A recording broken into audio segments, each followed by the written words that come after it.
Hello everyone, আমি অমৃতা। আশা করি আপনারা সকলে খুব ভালো আছেন আর আমিও খুব ভালো আছি। আজকে আপনাদের সামনে নিয়ে চলে এসেছি লোটে মাছের একটা রেসিপি। তাহলে এই রেসিপিটা অনেকেই বলে লোটে মাছের ঝুড়ি। তাহলে আজকে এই রেসিপিটা কী করে বানাচ্ছি সেটাই আপনাদের সাথে শেয়ার করব। দারুণ হয়, দারুণ সুস্বাদু এই রান্নাটা খেতে হয়। তাহলে চটপট করে আপনাদের সাথে রেসিপিটা শেয়ার করে নিচ্ছি। উপকরণগুলো দেখে নিই। এখানে রয়েছে লোটে মাছ কেটে ধুয়ে পরিষ্কার করে রাখা, তার সাথেও আরও যা উপকরণ লাগছে তা হচ্ছে এখানে আলু, টমেটো, পেঁয়াজ, কাঁচা লঙ্কা কেটে রেখেছি। এখানে ধনেপাতা, নুন, সর্ষের তেল, রেগুলারের মশলা আর আদা রসুন বাটা। এই কটা উপকরণ আজকে আমার করণীয়। প্রথমে এখানে কড়া চাপিয়ে দিয়েছি। কড়া গরম হয়ে গেলে প্রথমে এখানে আমি সর্ষের তেলটা দিয়ে দিলাম। খুব ভালো করে তেলটা গরম হয়ে গেছে। এবারে আলুগুলোকে আমি ভেজে নিচ্ছি। আলুগুলোকে নুন আর হলুদ দিয়ে ভেজে নেব।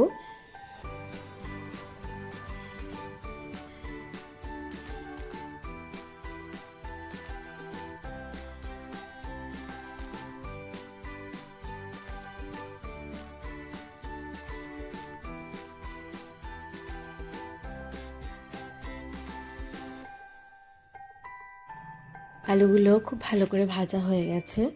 এবারে আমি তুলে নেব। ওই একই তেলের মধ্যে আমি দিয়ে দিচ্ছি পেঁয়াজ কুচি, কাঁচা লঙ্কা। আপনারা ঝালের পরিমাণটা আপনাদের সুবিধা মতো ব্যবহার করবেন। আর দিয়ে দিলাম আদা রসুন বাটা। সব কিছুকে একসাথে ভালো করে খুব নেড়েচেড়ে একটু ভাজা ভাজা করে নেব।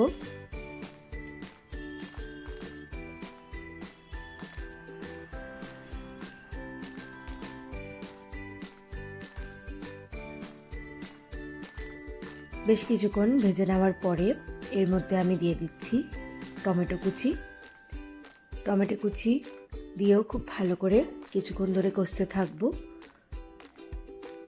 এদিকে যতক্ষণ একটু নরম হবে টমেটো পেঁয়াজ, ততক্ষণে আমি এই ম্যারিনেশনটা করে নেব। মাছের মধ্যে প্রথমে দিয়ে দিলাম আদা রসুন বাটা। অল্প অল্প করে সব রেগুলারের মশলা এখানে অ্যাড করে দিলাম, যেমন ধনে গুঁড়ো, জিরে গুঁড়ো, হলুদ গুঁড়ো, লাল লঙ্কা গুঁড়ো আর কাশ্মীরি লঙ্কা গুঁড়ো। অল্প করে নুন আর লেবুর রস দিয়ে খুব ভালো করে মাছটা মাখিয়ে রাখবো।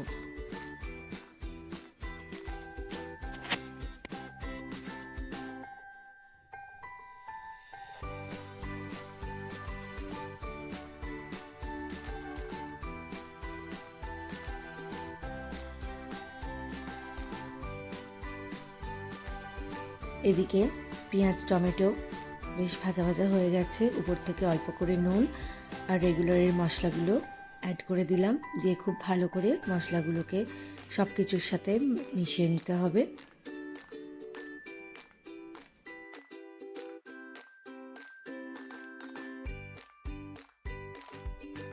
বেশ কিছুক্ষণ ধরে মশলাগুলোকে মিশিয়ে নেওয়ার পরে অল্প করে জল দিয়ে দিলাম।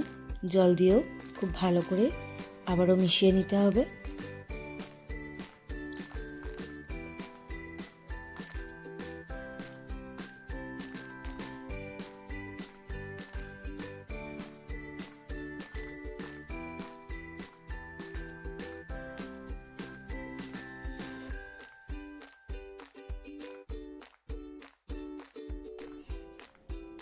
হালকা আঁচেই আমি মশলাটা কষছিলাম। তেল বেশ সুন্দর করে ছেড়ে এসছে। এরপরে মাছগুলোকে দিয়ে দিচ্ছি। মাছগুলোকে দিয়েও খুব ভালো করে মশলার সাথে মিশিয়ে নিতে হবে।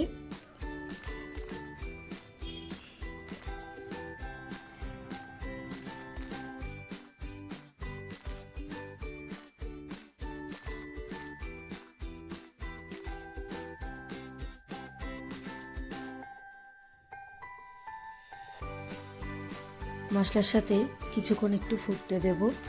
তারপরে ভেজে রাখা আলুগুলোকে একসাথে দিয়ে ভালো করে মিশিয়ে নিতে হবে আবারও।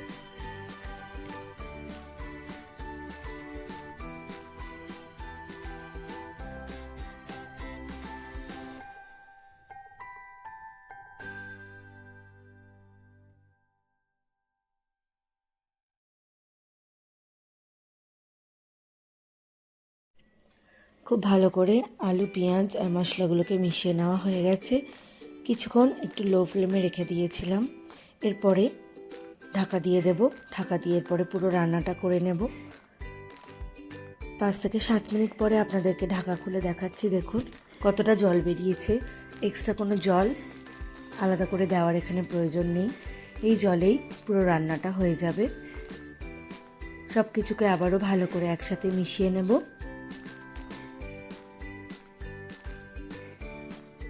উপর থেকে কিছু ধনেপাতা কুচি আমি দিয়ে দিয়েছিলাম, সেটাকেও খুব ভালো করে মিশিয়ে নিলাম। এরপরে তরকারি থেকে তেল ছাড়া অবধি অপেক্ষা করব। ঢেকে ঢেকে রান্নাটা করে নিতে হবে।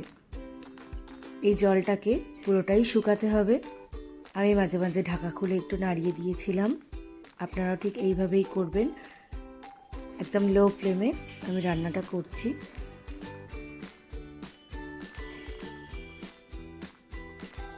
জলটাকে পুরো শুকিয়ে নিতে হবে আমাদের।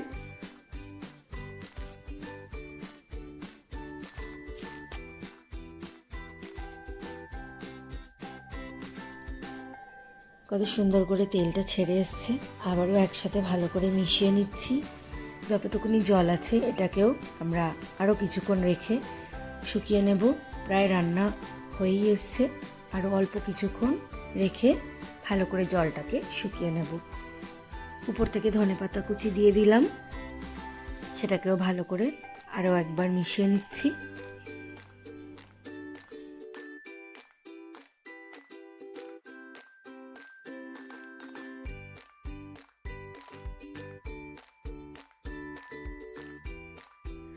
রান্না আমার প্রায় কমপ্লিট হয়ে এসছে।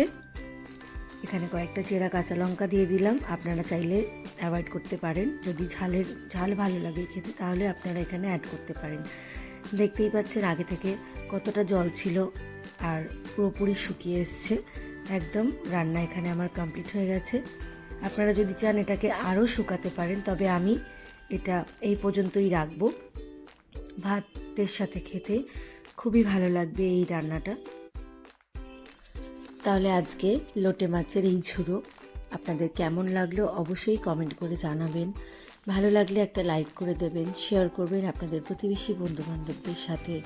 আর আমার চ্যানেলটা যদি এখনও না সাবস্ক্রাইব করা থাকে, একটা সাবস্ক্রাইব করে আমার পাশে থাকবেন, যাতে এইরকম আরও নিত্য নতুন রেসিপি নিয়ে আপনাদের সামনে হাজির হতে পারি। তাহলে আজকের রেসিপি এই পর্যন্তই। সকলে ভালো থাকবেন, সুস্থ থাকবেন।